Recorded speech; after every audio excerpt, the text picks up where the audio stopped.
America, to the republic for which it stands, one nation, indivisible, indivisible, with liberty and justice for all.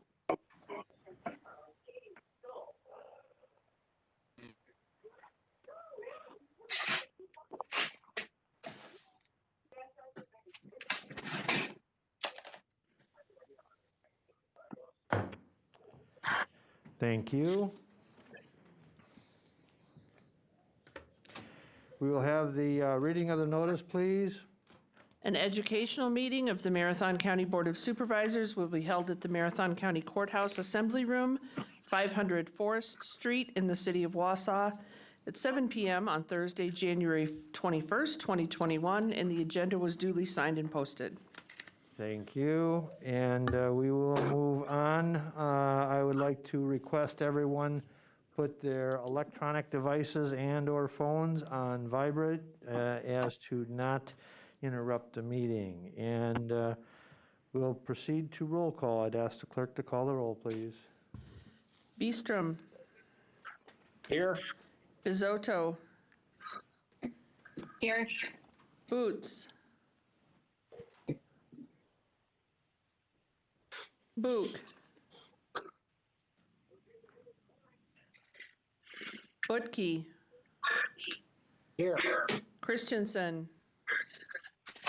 Here. Seiler. Here. Conway.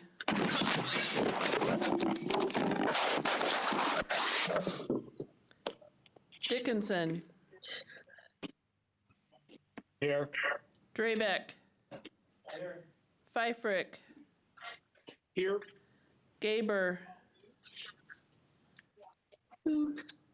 Gibbs. Here. Gonering. Here. Guild.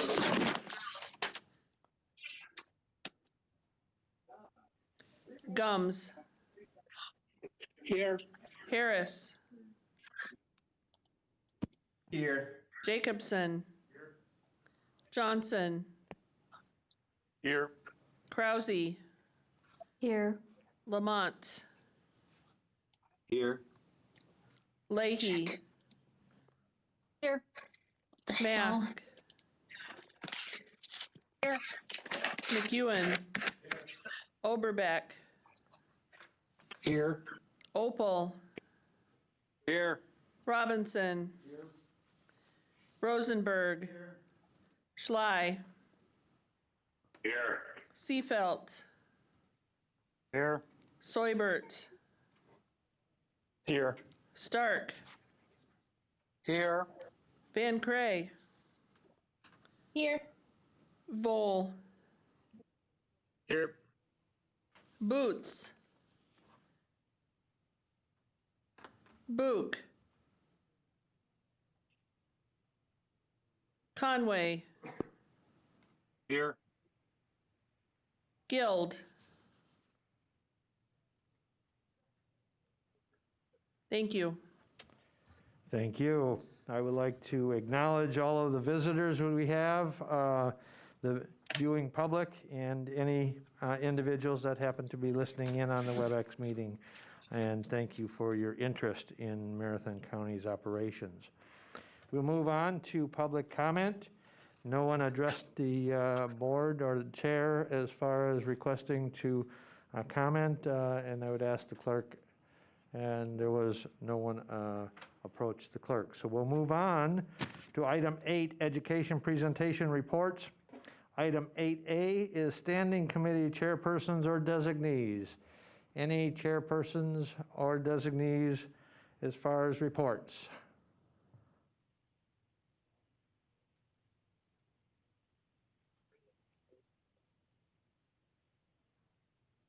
Call-in user, we have a call-in user with the last number 18. Can you identify yourself, please?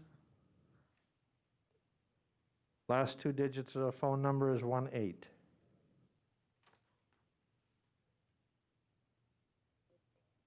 That'd be Schley. There's another individual with 18 as a last 2 digits of the phone number. Joanne Leonard.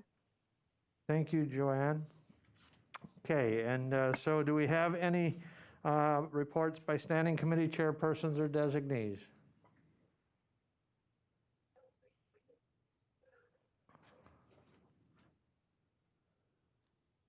Okay, we will move on to item 8B, Task Force on the Size of Marathon County Board of Supervisors, final report, Supervisor Robinson and Vice Chair McEwen.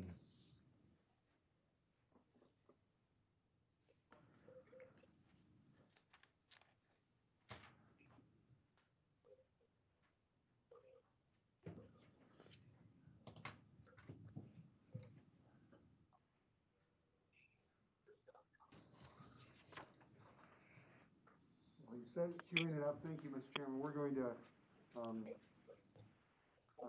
jointly present this, and Craig will give you the background and some other information.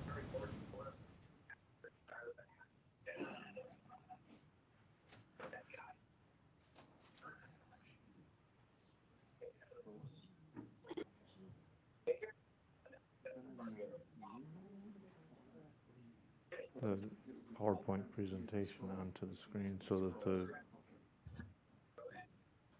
Thank you, Supervisor Robinson, and thank you, Mr. Chair. Can everyone hear me? Oh, now can everyone hear me? Thank you. This evening, we're going to go over the PowerPoint presentation, which hopefully all of you have in your packet. It's up on the board here. And the packet's going to review the process that the County Board Size Task Force used to come up with a recommendation for the size of the county board. There's also a link on your packet that is labeled or titled Final Report. That report goes into much more detail than the PowerPoint presentation this evening. There are anpics, oh yeah, and okay. them things, those. the that list- appendices. appendix, there you go. That lists the public comments from the listening session that we had on November 12th. Also goes over the minutes and the agendas for all the meetings that the task force had. Covers information from the Wisconsin Counties Association and the Washington report that the task force used. And the leadership interview that was conducted by Deb Hager for the leadership of the county board. Moving on to the section that is stated or labeled why. The county is required to redraw boundaries after the census, which was taken in 2020, which is going to affect the 2022 elections. The last time this occurred was in the 2010 census that affected the 2012 elections.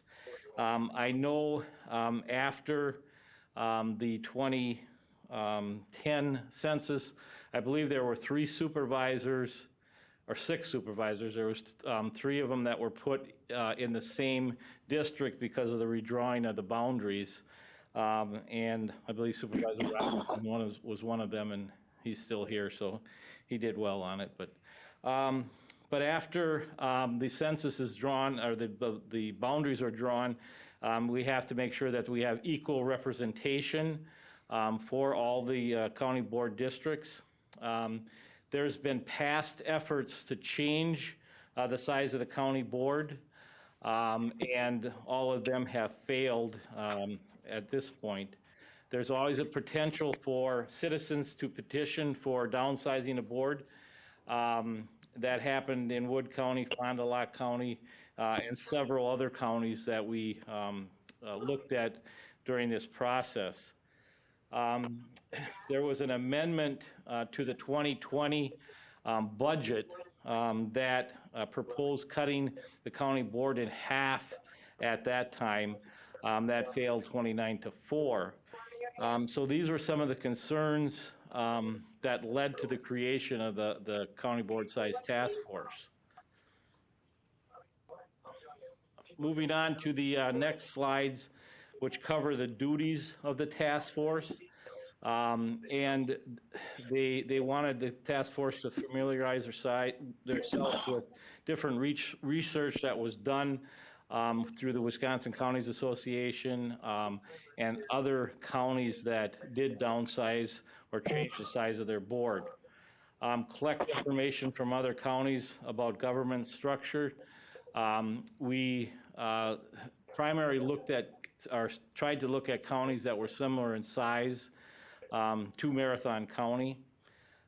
We were supposed to consider whether the county's current structure could be updated, committee consolidation, or new committees.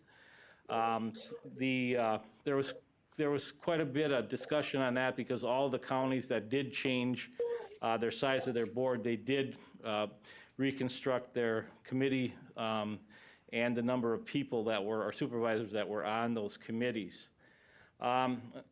Estimate financial implications of various options. Supervisor Robinson is going to go over that a little bit more detail. There was some savings for changing the size of the board, but it wasn't significant. Moving on to the next slide, which is duties. We were supposed to predict or look at how the new structure will change the number of candidates that will seek election. Look at the impact of underrepresented groups such as women and minorities. We weren't able to determine one way or the other by changing the size of the task force if it affected these underrepresented groups. But there was nothing definitive. Actively seek out public opinion through a series of public listening sessions. We attempted to do as much as we could, but with the COVID-19 pandemic, it was difficult to reach out to people in person or organizations. But Supervisor Robinson was able to attend the Eastern and Western Towns Association meeting in July. And one of the citizen members, Dave Ekman, is the CEO of the Chamber of Commerce for Wausau. So we got a lot of information from him from other business groups. And the general public, we had a public hearing or a listening session on November 12th here, and we received, I believe, 8 people that appeared in person, but all in all, with emails, letters, and phone messages that were left at the CPZ office, I believe we received 118 responses.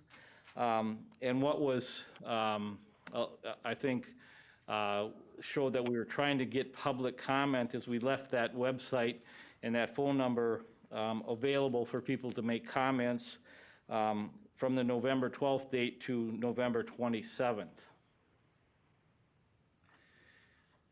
The next slide continues with the duties. We studied the impact of any proposed changes on expectation of time and commitments. That was discussed by the task force quite extensively because they were concerned about the number of committees that we have and then cutting the number of supervisors. The ability of the county to interact with other local government groups, community groups, and individual groups. It was very important from the task force that they looked at the involvement in local governments, and we encourage, and the county board encourages the county board supervisors to stay in contact with their local towns and villages, and community groups and individual constituents. The next slide is the WHO slide, which is the list of members on the county board task force committee, or there were 7 supervisors and 2 citizen members that were on the board.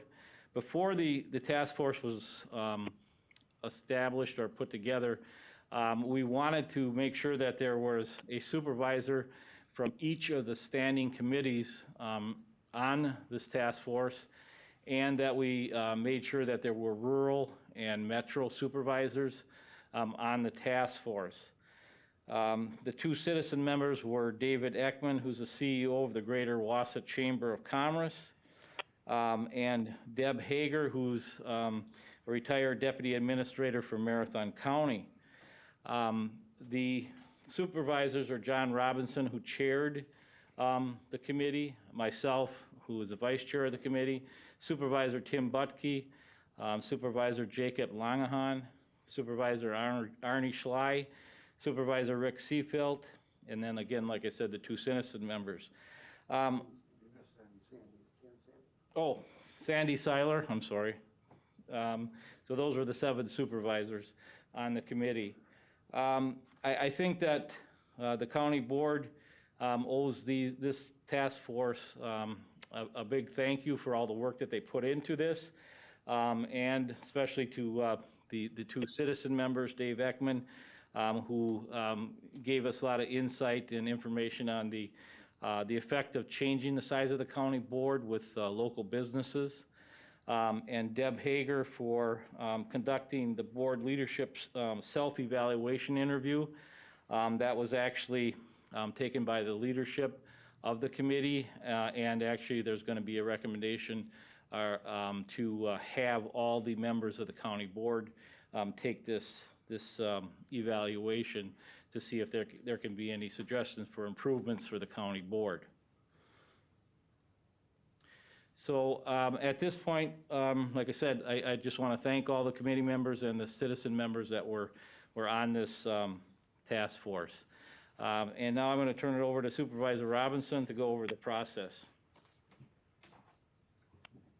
Thank you, Craig, and thank you for your work on this. And I would like to just reiterate the thanks to the committee, for the task force members for their dedication and hard work, and the citizen members as well. And this would be a good time to thank the staff, to Dave Mack and Becky Frisch when she was here from CPZ, did a great job of steering our initial discussions, and we had great help and support from the city county IT department with Gene and Copeland, Jerry Klein, and Patty Kaiser helped us with the survey, and we'd like to acknowledge their role and their contributions. And Deb Hager went above and beyond relative to the interviews of 14 leadership. All the committee chairs and vice chairs were interviewed, and that took considerable time.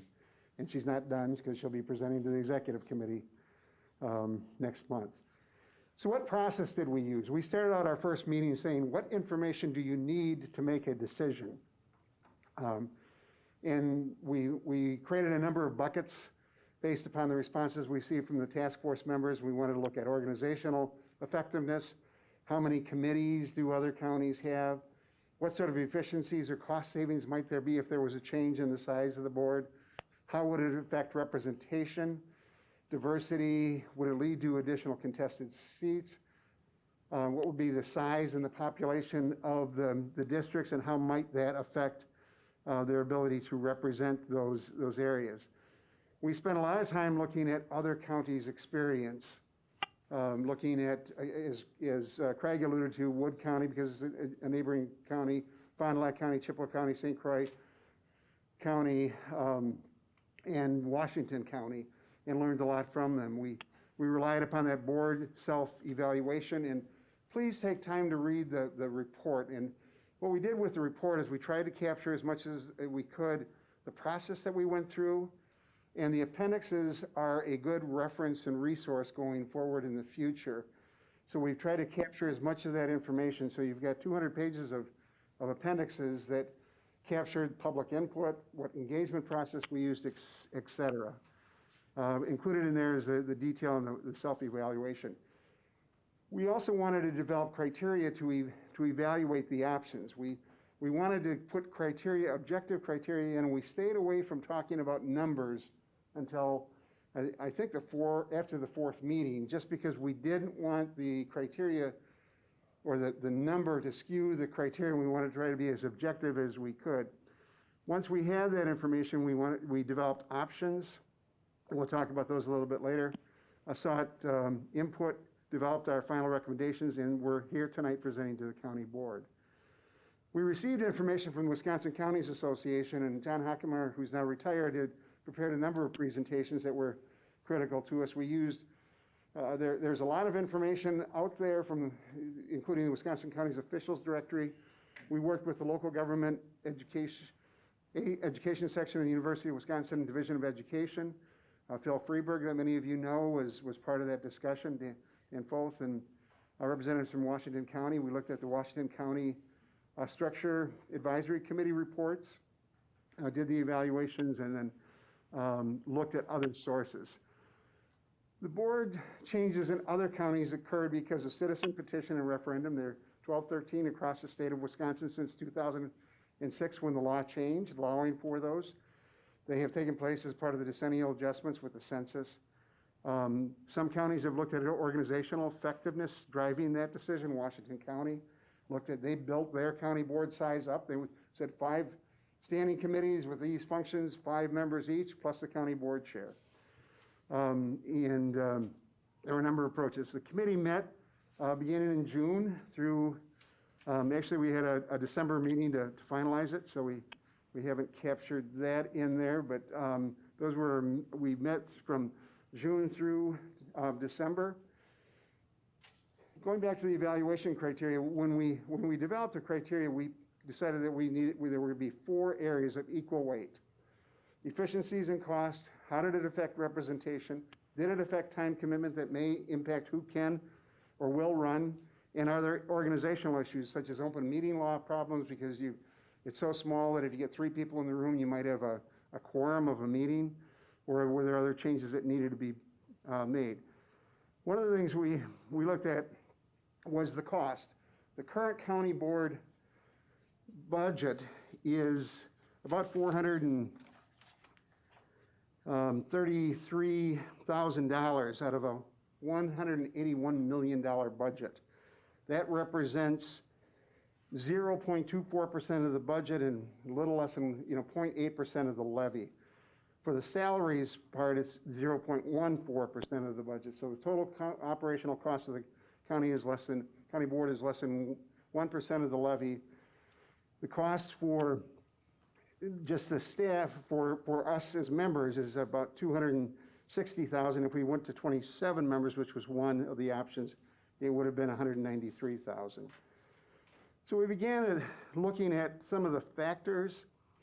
What was the population per supervisor? What was the administrative type? What we found is that in many cases, the size of the county board changed after they changed administration type. If they went from an administrative coordinator to a county administrator, there was a corresponding reduction in size. Chippewa County was one of those examples, with the argument that the county board shifted from an operational unit or body to a policy body, and therefore their responsibilities were diminished. And that came through. We looked at square miles per supervisor, and again, these charts are in there. The number of standing committees, the size of the standing committees. We have some information on cost per supervisor. It was difficult to obtain, but Craig referred to our peer counties. We created 19 peer counties, our size, comparable or bigger, and we looked at them. How many highway miles do they have?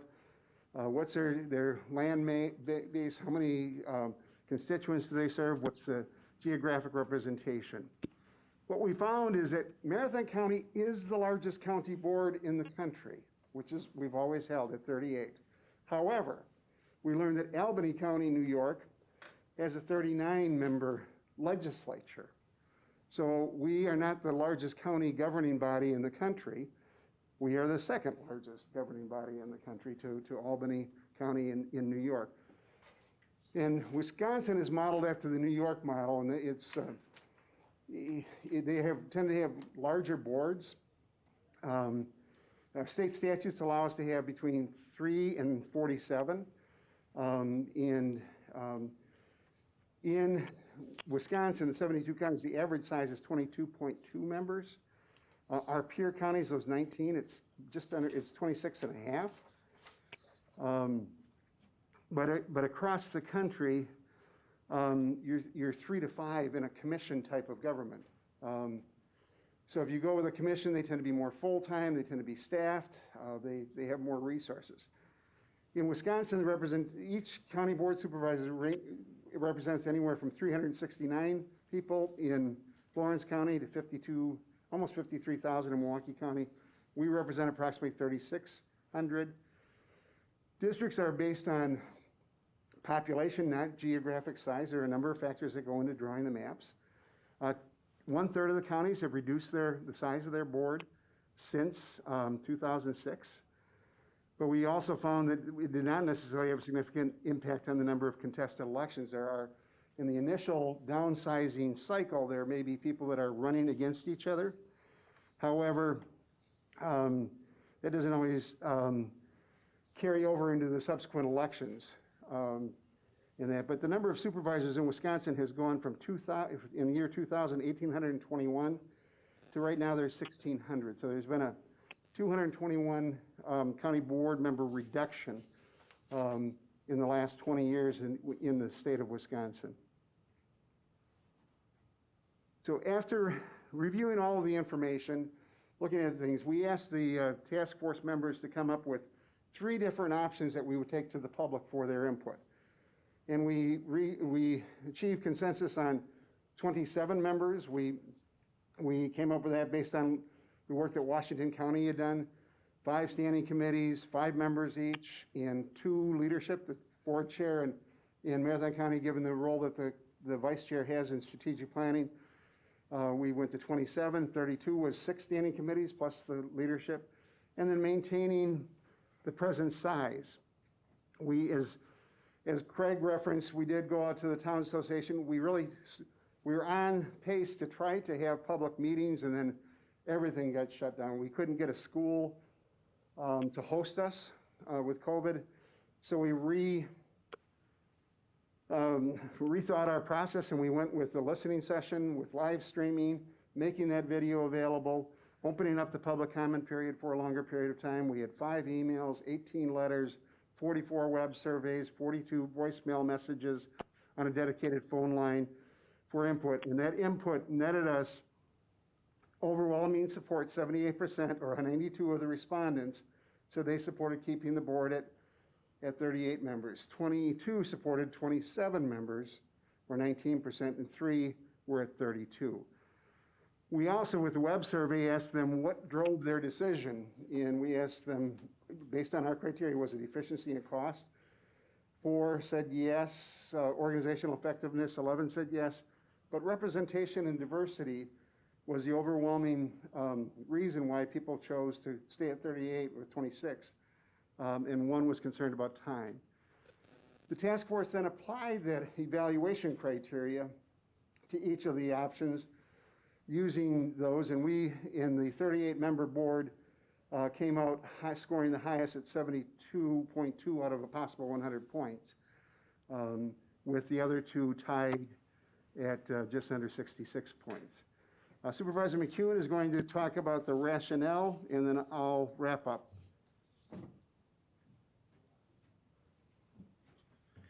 Thank you, John. Appendix, there I said it. Okay, moving on. The task force looked at and received a lot of feedback from a lot of different areas. The Farm Bureau wrote a letter, and the Towns Association, many of them wrote letters, and they were in opposition of downsizing the board and wanted to keep it at the current size. The county's comprehensive plan calls for good relationship with local governments, and this would be keeping those relationships in good order.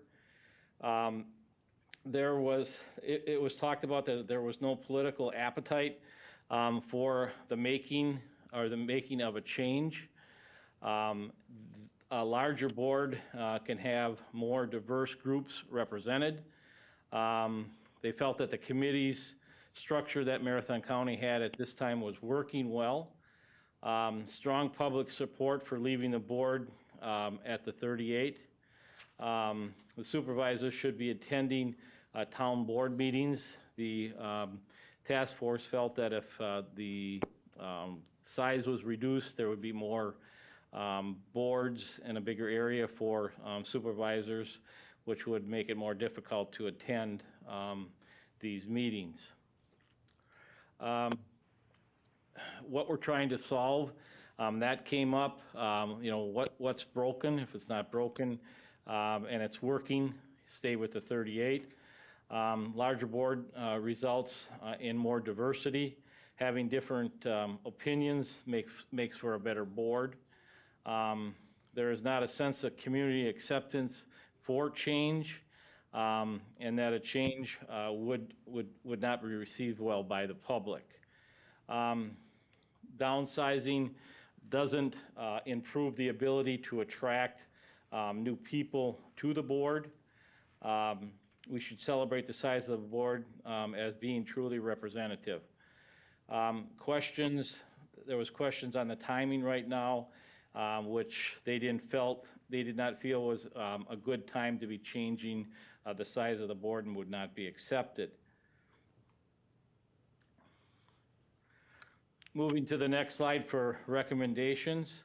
After the task force received and considered all the information from the public, from the Wisconsin Counties Association and other counties, the task force voted unanimously to recommend to the county board to remain the present size of 38 supervisors.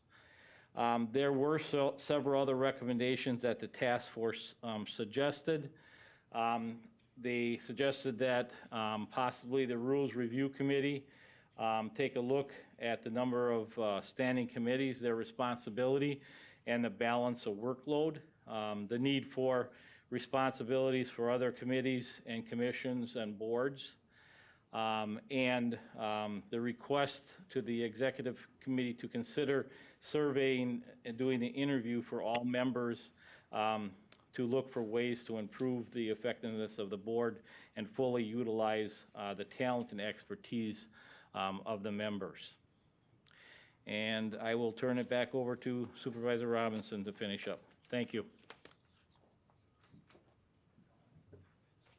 Again, to achieve a unanimous recommendation is an accomplishment. I went in and historically have supported downsizing the board for a number of reasons, but we try to be as objective as we could going into it. And I think the issue of diversity, inclusiveness were there, but also in the paraphrasing Pete Weinschenk is that being a big board doesn't mean you're inefficient, it means you're representative of the population, and particularly in these times, there may be some value to that.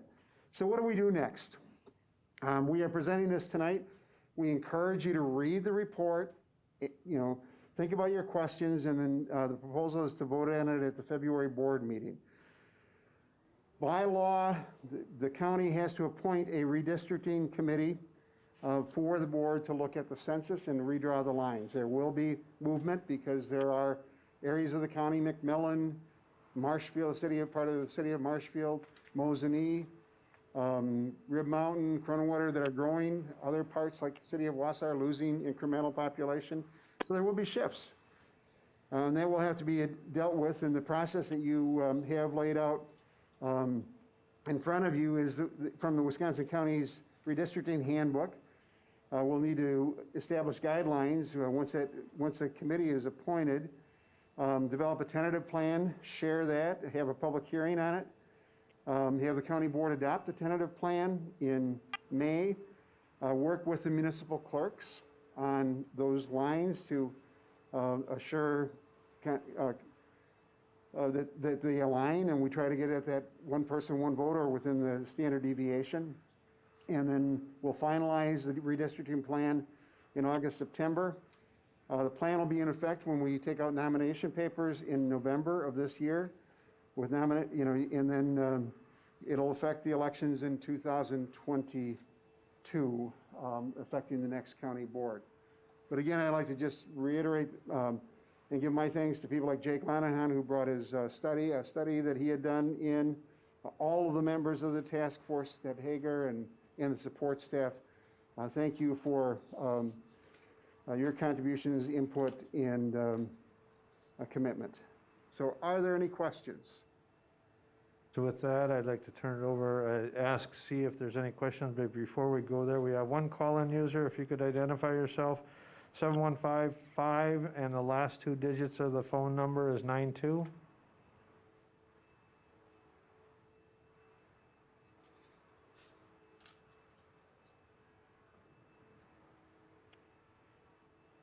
Again, last call.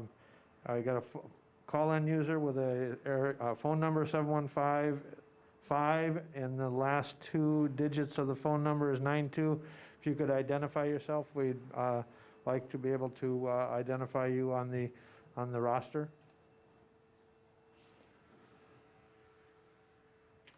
Okay, moving on. You've heard the presentation. Is there any questions from the board?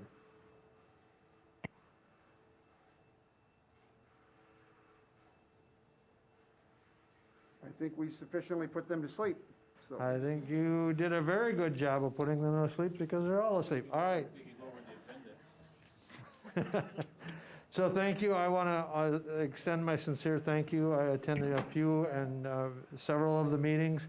I think Craig and John did an excellent job in conducting these meetings and getting citizen input.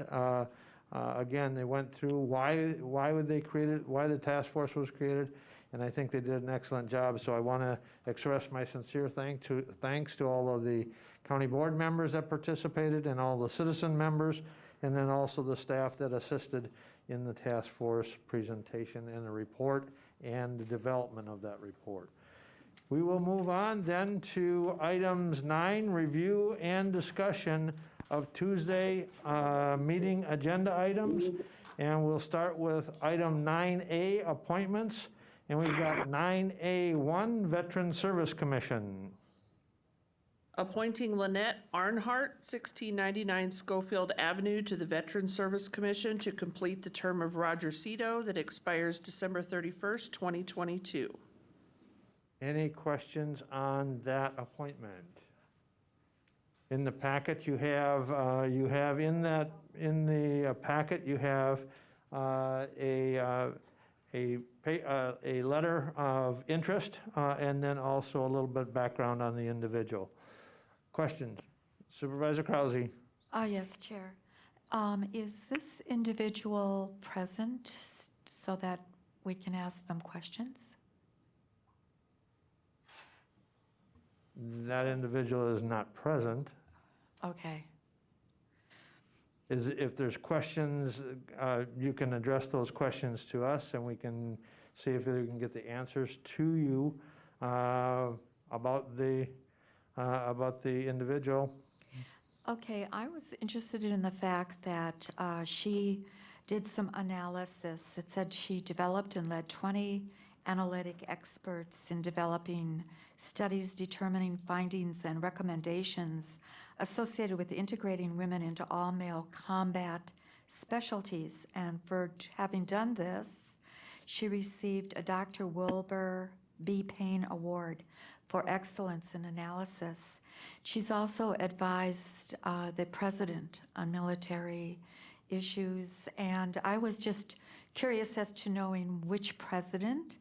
And also, I was also wondering if she could tell a little bit about that study that she did. Of course, you know, I'm older now, and when I was younger, they didn't have women in military combat, and now they do. I was just wondering what year women were put into military combat, allowed into military combat. Thank you. Okay, we will research those and we'll get some answers for you. Any other discussion? Any other discussion? Okay, we will move on to item 9A2 and 9A3 are both to the North Central Community Services Program Board. Appointing Deb Hager of Stratford and Chad Billab of Wausau to the North Central Community Services Program Board to complete a 3-year term to expire December 31st, 2021. Any discussion on those two appointments?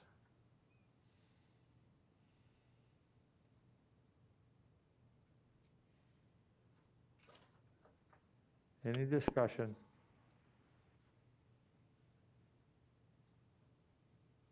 Okay, moving on to item 9A4, Land Information Council. Appointing Connie Beiersdorf, Marathon County Treasurer, to serve on the Land Information Council to complete a 2-year term to expire at the Organizational County Board meeting in April 2022. Any discussion on that appointment? That appointment is by position in statute.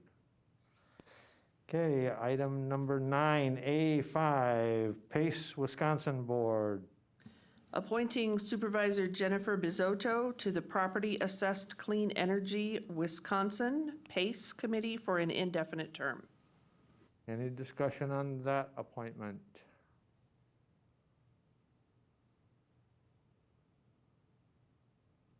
Okay, item 9A6, Local Emergency Planning Committee.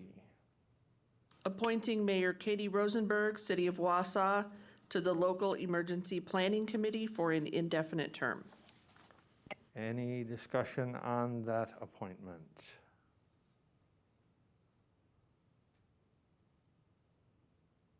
I did not have this appointment confirmed, but I do now, and it will be on for Tuesday's appointment. There will be an appointment to the Social Services Board. Supervisor Al Drabeck has agreed to accept that appointment, so that will be on Tuesday's meeting. Moving on to items, ordinances, item 9B1, Town of Easton rezone. Tim Vreeland on behalf of Denny and Linda Davis. Ordinance 0121. Any discussion?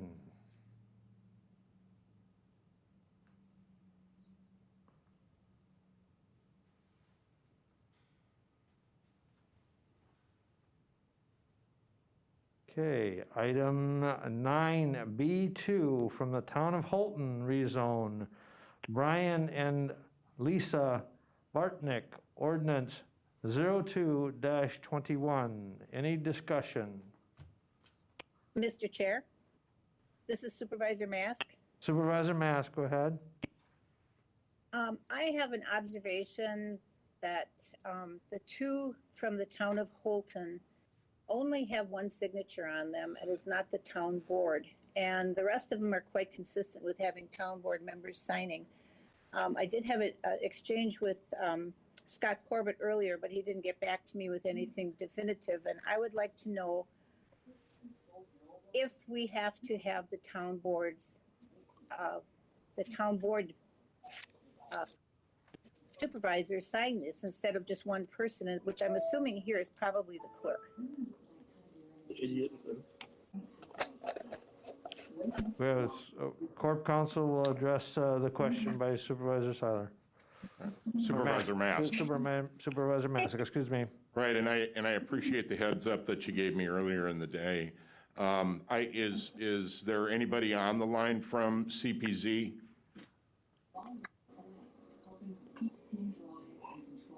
It is my understanding that that observation was made at the ERC committee.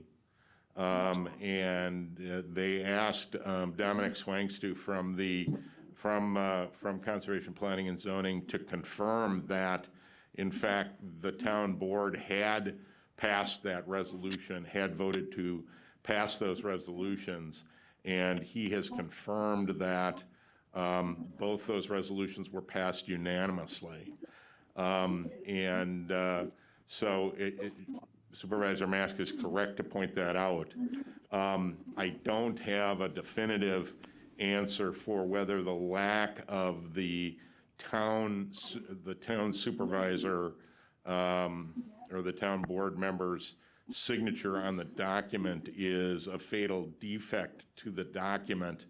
It is my initial impression that it would not be. It may not necessarily be self-authenticating, but I think that's something that can be taken care of with reference to the minutes of the town board meeting to confirm that in fact those resolutions were voted on and passed. So I do appreciate the time to look at this. I have looked into it somewhat. I don't have a definitive answer yet, but I believe that my opinion is going to be that with that additional proof, those will be sufficient. I would also, Supervisor Gums is on the line. Can Supervisor Gums confirm that those two resolutions were passed by the board unanimously? Well, he can, but he has a question. Who did Dominic ask if they were actually done? Who did he question from the town board? That I don't know. I got that information from CPZ. I did not speak with Dominic personally. This is Vice Chair Guild on ERC. Supervisor Guild, Since I don't show that Chair Longenhan is on here, I thought I could no, he is speak to this. excused. That's right. He is excused this evening. He had another commitment. So just speaking on behalf of the ERC committee, at the time this question was raised, as was mentioned, and if I recall correctly, and other members can correct me if I'm wrong, but I believe that Dominique spoke with the clerk to verify that it did pass, and he did look into it.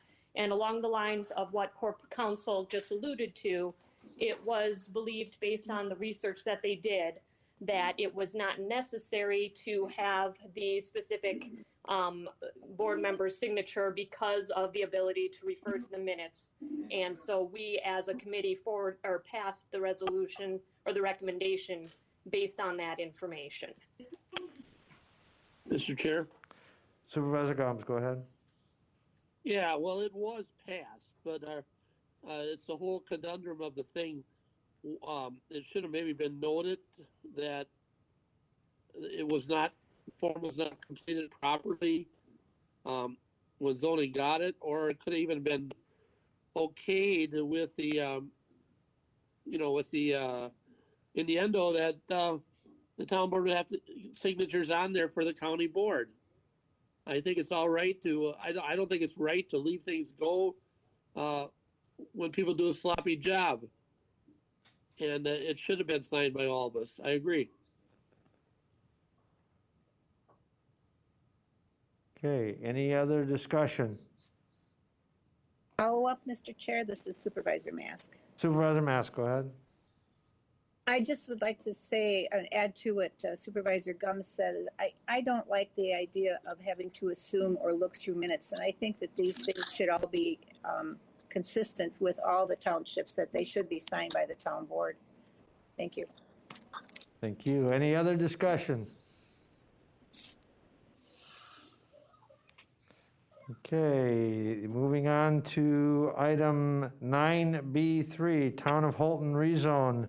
Gary Krieger on behalf of Garrett Weiler and Enos and Mary Ellen Hurst. Ordinance 03-21. Any questions?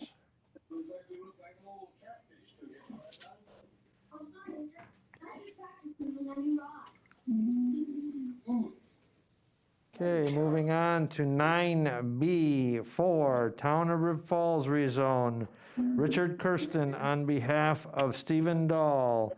Ordinance 04-21. Any questions?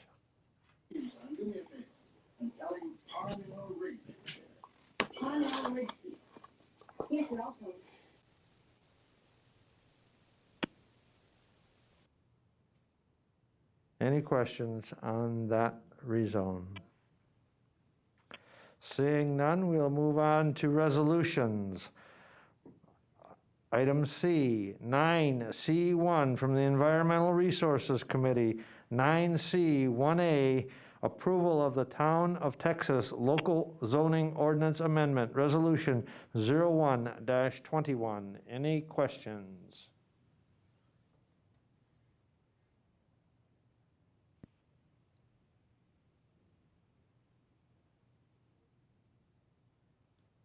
Okay, moving on to resolutions. Human Resources, Finance and Property Committee, item 9C 2A, initial resolution authorizing not to exceed $5,830,000 general obligation promissory note for capital improvement plan projects, resolution 02-21. Any discussion?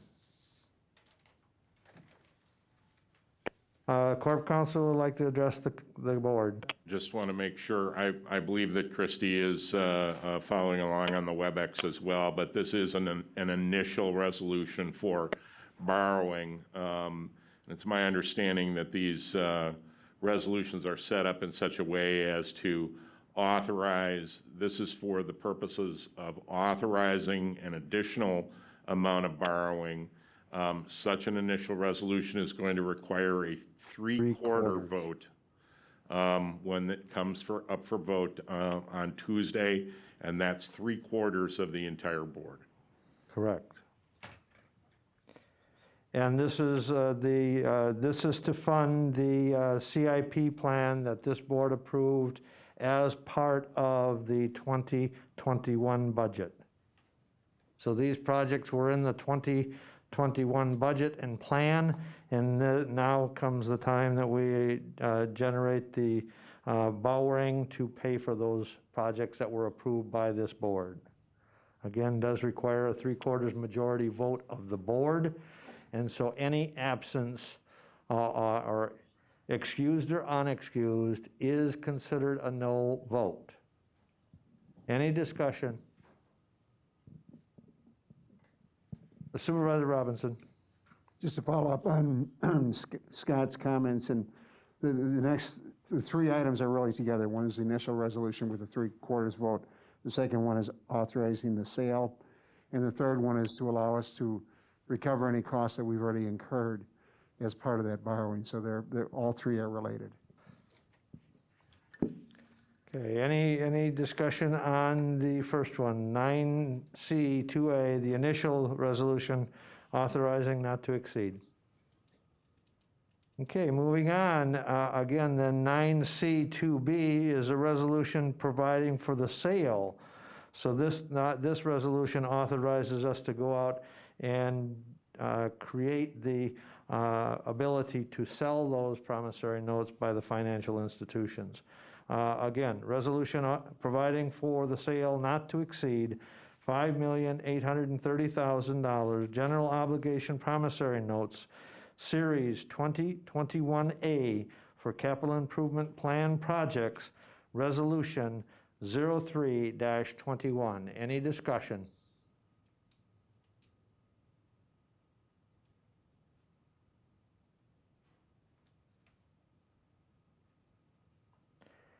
Okay, then we move on to item 9C 2C, and this is a resolution authorizing, a resolution declaring the official intent to reimburse expenditures on capital improvement plan projects from proceeds of the borrowing.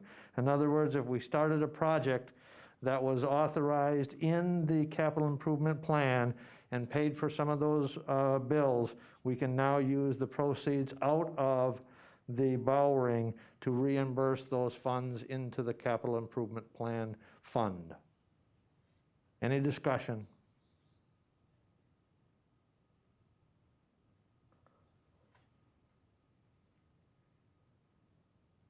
Okay, we'll move on to 9C 2D, a resolution providing for the sale of not to exceed $19 million general obligation health care project building bonds, Series 2021B, resolution 05-21. Again, this is the project renovation of the North Central Healthcare facilities that the county owns, and this is a continuation of that renovation. We're only borrowing the funds as we need them, as the project has developed. Any discussion?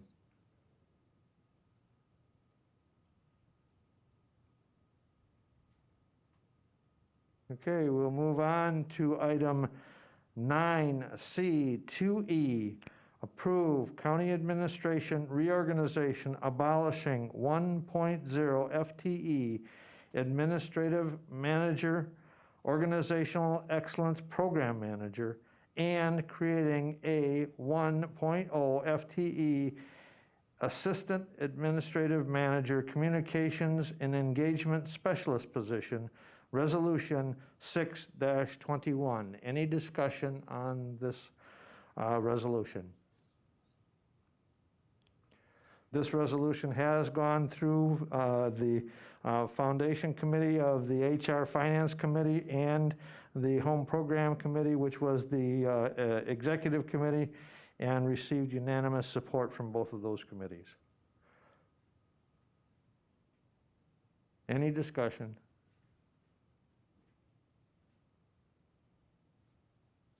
Okay, moving on to item 3, Executive Committee, item 9C, 3A, a resolution approving the 2021 Administrative Work Plan, resolution 07-21. Any questions?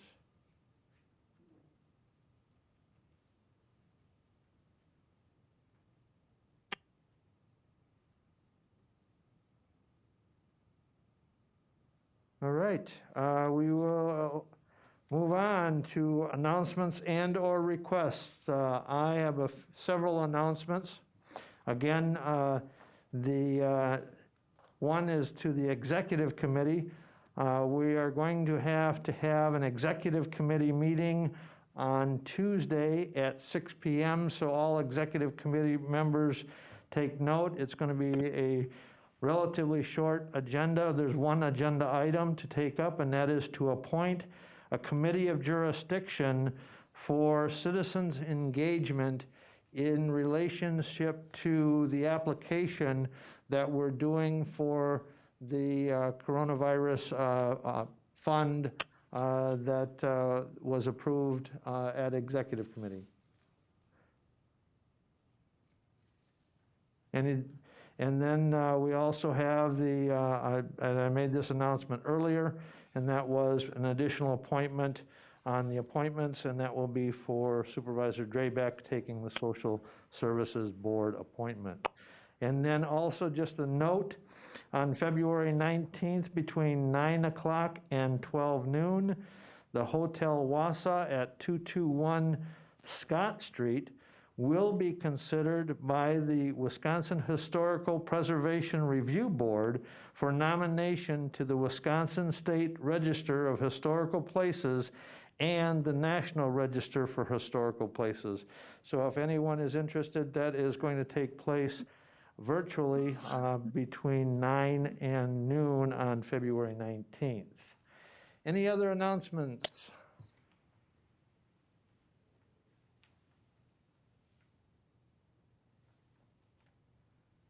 Seeing none, I will take item number 11. Motion by Vice Chair McEwen to adjourn. Is there a second? Second by Supervisor Rosenberg. Any discussion on the motion? Seeing none, all those in favor of adjournment signify by saying aye. Aye. Aye. Aye. Aye. Opposed, same sign.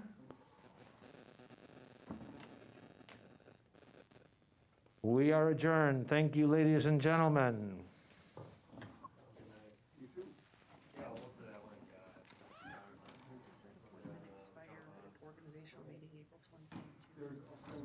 Social Services Board, does the Social Services Board appointment expire in 2022 at the organizational